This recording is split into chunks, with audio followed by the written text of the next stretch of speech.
그러니까 여러분들 막 모은 다음에 조합설 인가를 낼 수가 있어요. 토지는 하나도 못 모아도. 이거에 대해서 이제 정부가 최소한의 어떤 제도적 보완 장치를 마련했다는 것은 충분히 박수를 쳐줄 만한 그런 내용이라고 볼 수 있습니다.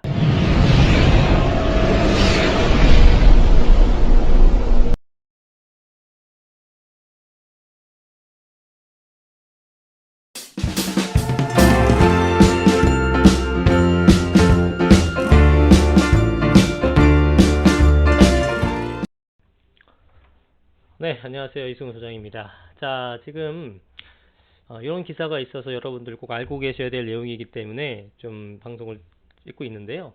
정비사업을 규제하니까 지역주택으로 몰리네, 이런 기사입니다.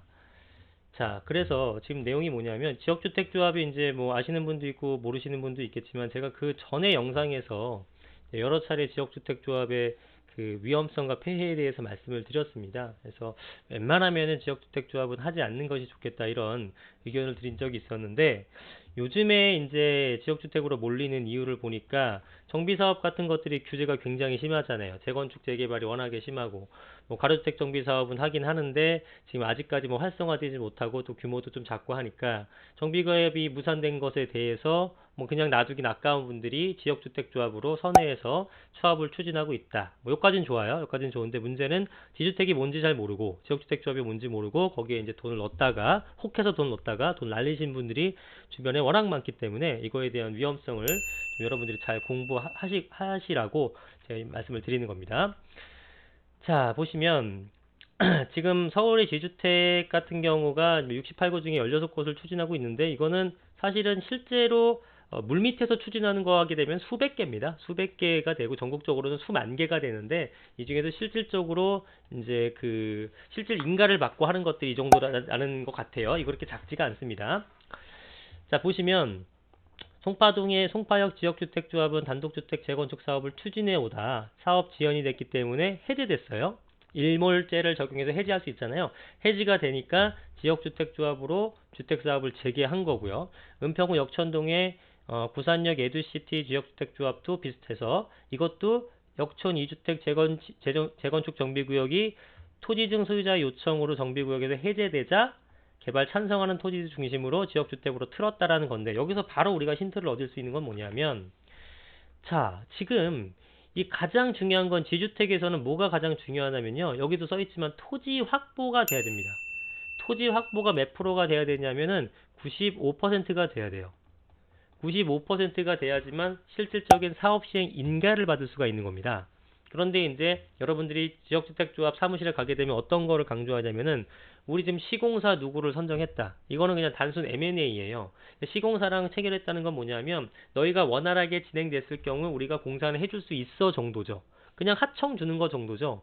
근데 시공사가 그러니까 뭐가 됐든 중요하지 않아요.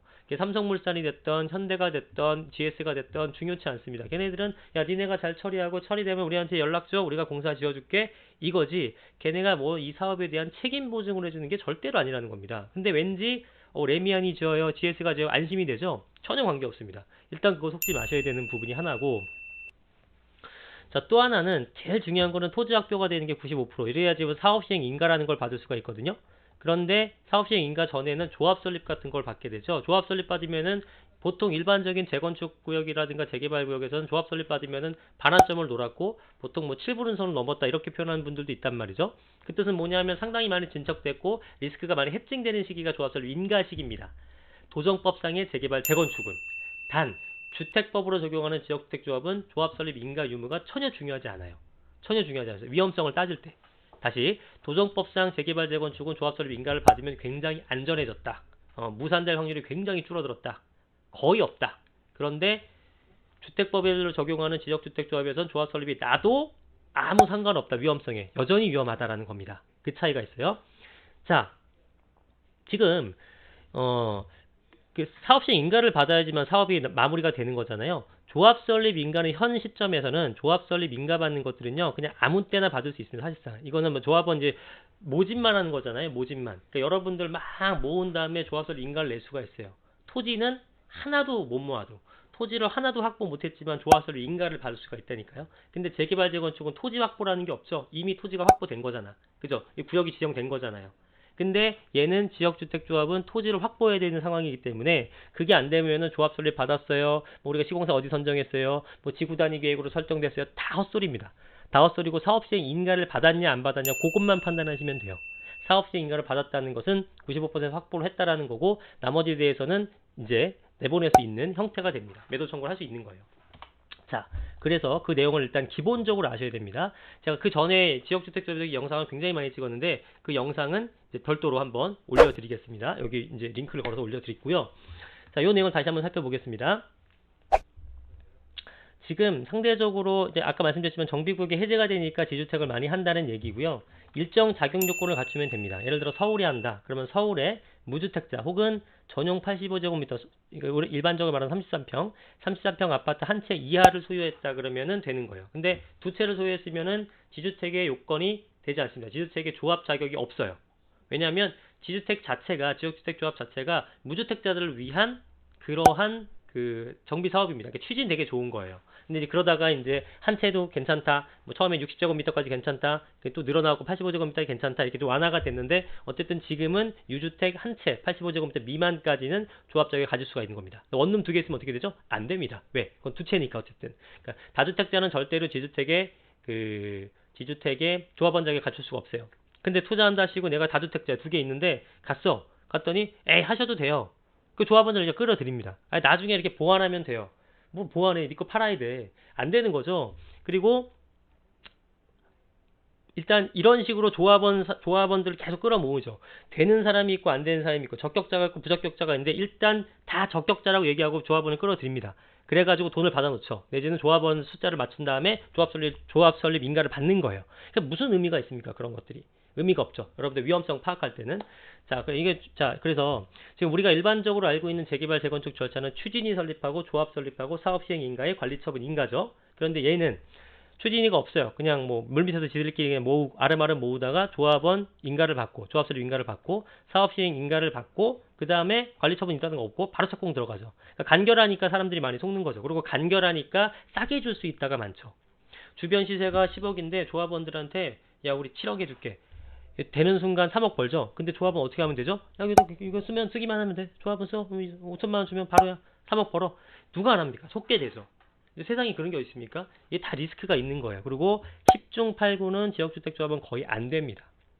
지주택 지금 진행하는 분들이나 이런 분들이 보게 되면 되게 싫어하겠지만 솔직한 얘기로 드리는 거예요. 지역주택조합은 되게 위험한 사업이 맞습니다. 자, 왜 그런지 한번 말씀드려 볼게요. 뭐 지주택이 어디 있다 뭐 그런 내용은 중요하지 않죠. 뭐 요즘에 어쨌든 내용을 보면 은평구가 좀 많다고 하고요. 그 다음에 동작구가 서울에서 가장 활발하다. 전체 68개 중에 21곳 하다. 동작구가 옛날에도 지역주택법이 되게 많고 그나마 성공 사례가 동작구에 꽤 있는 편입니다. 뭐 상도동, 사당동 이런 쪽 라인이요. 그런데 안 되는 게 훨씬 더 많죠. 당연히. 그리고 보통 막 한 20년 걸리고 그 20년 걸린 게 성공 사례에 뽑히고 막 그래요. 20년 지나서라도 되기만 하면 된다 이거야. 안 되는 케이스는 부지기수고. 그래서 힘들죠. 이렇게 추진 절차가 있습니다. 이런 식으로 추진 절차. 말씀드렸다시피 인가를 받고, 그러니까 지들끼리 추진구서 이거는 인가 받는 형태가 아니고요. 모집한 다음에 인가 받고, 그다음 승인. 여기 써 있네요. 소유권 95%, 토지 소유권 95% 확보를 해야 돼요. 이게 정말 중요한 거죠. 그죠? 그리고 이렇게 된다라고 하는데 요 아래에 있는 내용은 지금 신규로 나온 법안입니다. 아직 시행이 되진 않았고요. 7월 달부터 시행되는데 밑에 설명드릴게요. 저거는 아주 잘한 것 같습니다. 그동안은 거의 뭐 불모지대였어요. 그 법의 어떤 보호를 못 받는 불모지였는데 이번에 이제 좀 정부가 나서서 좀 보완을 했습니다. 그 내용을 설명드릴게요. 자, 이렇게 보시면 자, 이런 것도 있죠. 노원구 월계동의 뭐 지역주택조합 같은 것들은 2003년 조합 설립 받은 후 10년 넘게 사업이 멈춰선 상태다. 10년이 뭡니까? 15년이 넘었네요. 그죠? 2017년 때 3년째 제자리 거래인 곳은 모두 15곳이다. 이게 95% 토지 확보가 안 되면은 그냥 스탑입니다. 뭐 조합 설립 인가 받고 뭐 어쩌고저쩌고 해도 의미가 없어요. 다 이 부분이 좀 중요해요. 이제 새로 나온 건데 다만 정부는 피해를 최소화하기 위해 오는 7월 24일부터 조합원 모집 신고 후 2년 내에 설립 인가를 받아야 되고요. 설립 인가 후 3년 내에 사업 시행 인가를 받아야 됩니다. 만약에 못 받는다고 하면은 사업 종결을 처리를 할 수 있습니다. 관공서에서. 그러니까 지지부진한 것들 시간 끌지 말고 처리를 하라고 하는데 제가 걱정되는 것은 사업 종결 처리를 했을 때 거기에 있는 이미 계약금을 지불한 조합원들에 대해서 구제책이 있느냐는 거예요. 뭐 없으면은 사실 의미가 없죠. 이건. 예. 자, 그래서 이 제도는 기존 지주택 사업자도 소급 적용된다. 뭐 앞으로 향후에 하는 것들에 대해서는 조금 보완을 할 수 있겠습니다만 기존 지주택 같은 것들에 대해서 손해본 사람들에 대해서 구제는 안 해줄 것 같아요. 뭐 구제해줄 수도 없고 본인이 투자한 상태니까 본인이 최종 책임을 져야 되는 거죠. 자, 그래서 아울러 최초 조합원 모집 신고 시 이번에 바뀐 게 토지 사용 권원을 50% 이상 확보하게 한다.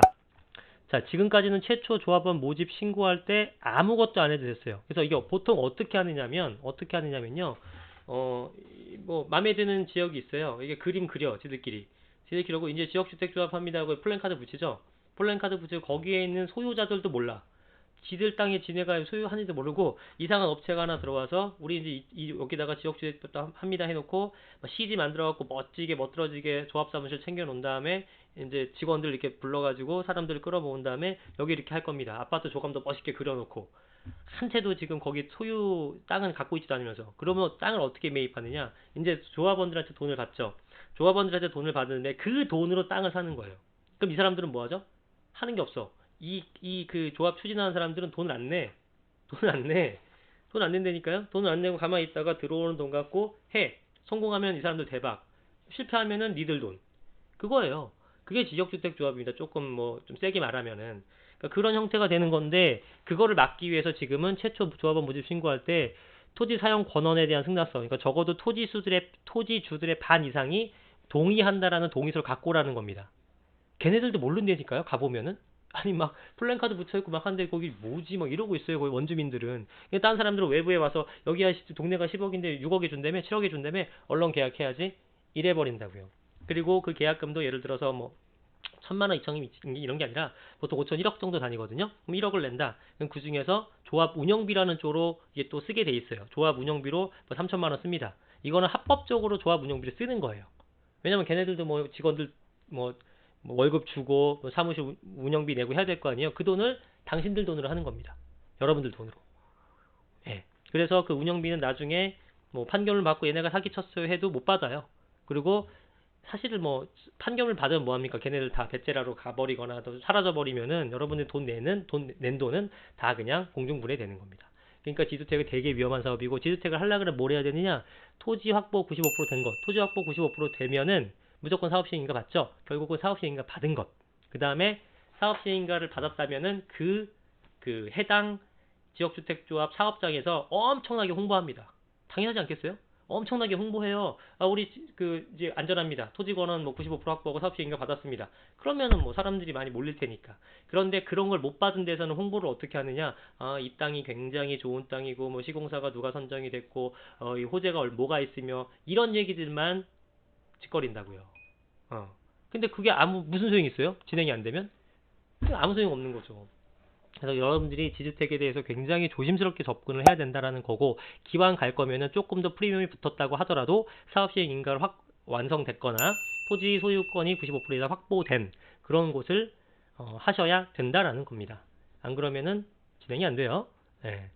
그 다음에 조합 설립 인가 신청 때에는 15% 이상 토지 소유권, 이거는 승낙서고, 토지 사용 권한은 내가 네 땅을 써도 되겠니? 그래, 좋아. 써주는 게 사용 승낙 권한이고, 토지 소유권은 걔로부터 아예 갖고 와야 되는 거예요. 조합 인가 신청할 때는 니네가 확실하게 진행을 할 거야? 그거를 의사를 타진하는 그런 형태 같아요. 그래서 정말로 니네가 의사가 있다면 토지 매입을 최소한 15%는 해와. 그럼 우리가 믿어줄게. 이렇게 되는 거죠. 이거는 굉장히 저는 정부를 칭찬합니다. 예. 피해를 최소화하기 위해서 이 지주택에 대해서 예전부터 너무 법이 좋은 취지인데 법이 미비하기 때문에 그거를 당하는 사람들이 많았는데, 이거에 대해서 이제 정부가 최소한의 어떤 제도적 보완장치를 마련했다는 것은 충분히 박수를 쳐줄 만한 그런 내용이라고 볼 수 있습니다. 그래서 여러분들 지역주택조합 잘 조심하시고요. 이렇게 좀 경기가 어렵거나 뭐 정비구역이 안 될 때 지주택이 정말로 많이 왕성하게 활동하거든요. 그러니까 되게 좋죠. 엄청 싸게 주네. 조합 되려 그러면 당장 사인만 하면 조합원이네. 거기다가 뭐 청약통장도 필요 없네.